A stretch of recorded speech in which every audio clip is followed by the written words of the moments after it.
Berries are an awesome new feature in Cobblemon 1.4.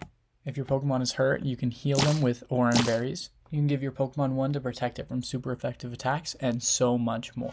Today I'm going to teach you everything you need to know about berries in Cobblemon.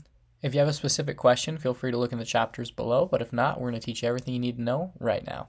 Now you can find wild berries just spawn in the wild just like this, and all you have to do to harvest them is to right click them, and then you'll be able to get the berries from that. And you'll see if you bone meal it, the next stage is flowers, then bone meal again, and berries are back. So that's how you'll obtain berries in the first place, and I'll show you later on in this video how to find every single berry. Once you have a berry, it's just like any other crop in Minecraft. You go over to some fertilized land like this, you can plant it by right clicking it, and then if you want to speed it up, you can use bone meal. There are a total of 69 berries in Cobblemon, with only 30 of them spawning naturally. The other 39, which are sometimes better, can only be gained from crossbreeding or mutations. And so to do that, you need to have 2 of the eligible berries right next to each other, and then there's a 12% chance that a mutation will spawn. So right here we have an orange berry next to a raspberry, and when you harvest these, there's a 12% chance that you will get a lepa berry. So if we go this over and over again, we should get one eventually, and we did get a lepa berry. So we're going to look right here. Lepa berry restores your PP, and there's actually quite a few berries that you can use to form one. You need an orange berry, but it can be next to a raspberry, a blackberry, a nana berry, a wepper berry, or a pineapple berry. Next up, we have the lum berry, which cures you from confusion or any other non-volatile status condition. For this, you need an orange berry next to a chesto berry, or an asper berry, or a cherry berry, or a pecha berry, or a ros berry. The next mutation is a hopo berry, which this one doesn't have any known status effects currently, but for this one, you need a lum berry next to a lepa berry, and this is necessary to form some other berries. One of the more powerful crossbreeded berries is the figgy berry, which restores a third of your max HP.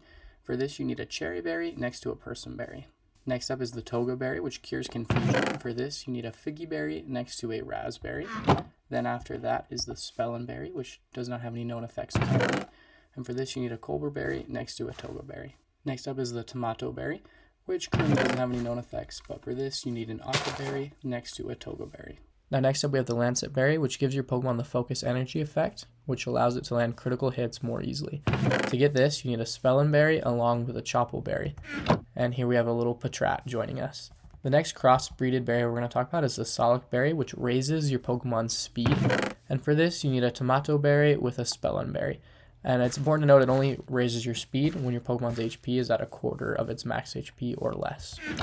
Now, these are the last mutated berries that we're going to talk about today. The reason being, there are more, but Cobblemon hasn't put up the breeding recipes for them yet on the wiki. And so they may have not decided yet, or they haven't put it in. So there are other berries you can find, like the qualit berry, in creative mode, but we don't currently know how to breed them. If we gain any more information on that, I'll add it in the comments below. Now, once you have a crossbreeded or mutated berry, all you need to do is plant it by right-clicking it, and then you can use bone meal to make it go faster, or you can just wait until it grows naturally, and then you can get as many of this berry as you want. You don't have to keep crossbreeding it, you can just plant the new plant, which also gives you more cool designs to work with. Now that we've covered all the mutations, we're going to focus on the normal berries that naturally spawn in the world. I'm going to tell you where each berry spawns and what they do, so you can decide which ones you want to go out and hunt for. First off is the most basic berry, the orange berry, can be found in all biomes, and it restores 10 HP when at half max HP or less if your Pokemon is holding it in battle, or you can just give it to your Pokemon like I did to Totodile at the beginning, and it'll heal it straight up. Next we have the cherry berry, which is found in plains biomes, and this will heal your Pokemon from paralysis. Then we have the chesto berry, which is found in forest biomes. This will heal your Pokemon from being asleep. Then there is the pecha berry, which is found in jungle and swamp biomes. This will heal your Pokemon from poison.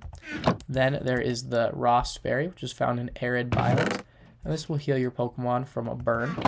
Next we have the asper berry, which I think the tree looks super cool for decorating, and this is found in mountain and taiga biomes, and will heal your Pokemon from being frozen. Next there's the person berry, which is found in all biomes, and this will heal your Pokemon from being confused. Then there is the raspberry, the nana berry, and the pineapple berry. So these each have some really interesting effects, and I think raspberry and pineapple are probably 2 of the most useful berries. However, unfortunately, I don't think Cobblemon has put these features into the game yet. On their wiki, it says what they do, but through my tests, I haven't figured out exactly how to use them. If someone's able to figure it out, feel free to put it down in the comment section below. But the raspberry is found in forest biomes, and it's supposed to make it so that wild Pokemon are easier to catch. The Nanaberry makes it so wild Pokemon move less and is found in jungle and swamp biomes. The Pinut Berry is found in arid biomes and makes it more likely for the wild Pokemon to drop an item. So this could be awesome if you're trying to hunt lucky eggs, or if you're trying to get Black Autorite or any other drop item. It will be much easier to find. Next we have the Oka Berry, which is found in humid and sandy biomes, and this halves damage taken from a super effective fire attack. Now we're going to look at a lot of different berries that are very similar to this, and these are very useful if you're fighting, for example, a gym on a server. It can help you be a lot more prepared. And we have a Wooloo in our way here, but now we have the Pasho Berry, which is found in humid and sandy biomes, and this will half damage taken from a super effective water type attack. I think this Wooloo really wants to join us. He's following us around. But next we have the Walken Berry, which is found in grassland, hills, and sky biomes. And this berry will half damage from a super effective electric type attack. Next up is the Rindo Berry, which is found in jungle, temperate, and lush biomes, and will have super effective damage from a grass type attack. Then we have the Yacha Berry, which is found in freezing and taiga biomes, and will half damage from a super effective ice type attack. The Chople Berry is found in mountain and bamboo and taiga biomes. It does the same thing for fighting type attacks.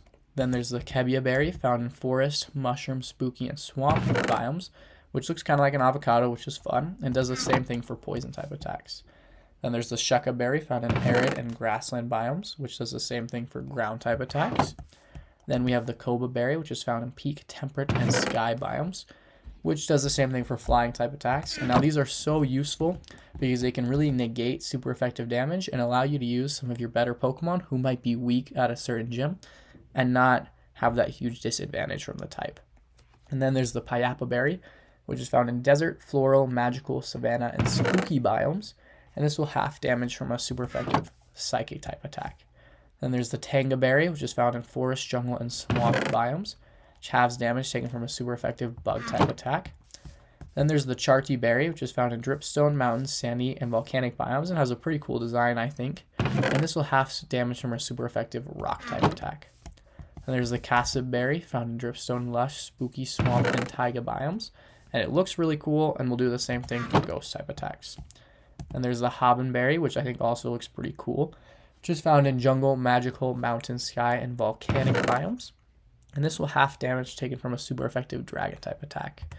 Now this one's probably one of my favorites, at least the look of it, because I think it looks kind of like a Christmas tree, and I think you could do some fun decorations with that. But it's the Cobbleberry. It's found in Badlands, spooky, and taiga biomes, and halves damage taken from a super effective dragon type attack.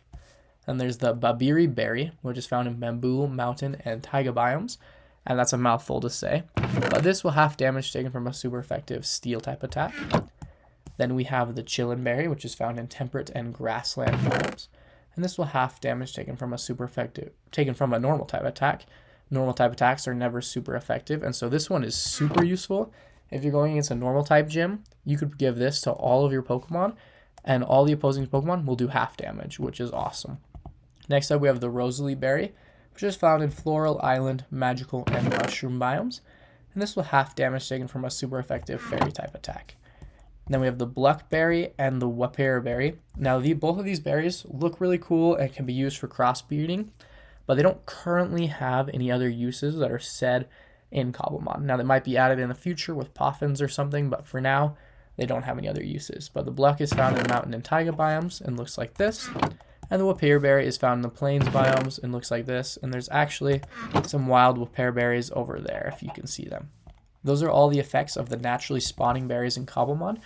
But something that I think is awesome about berries is they add so many different decorating opportunities. Right here we have 30 different, and there's 69 in total with the crossbreeded berry trees.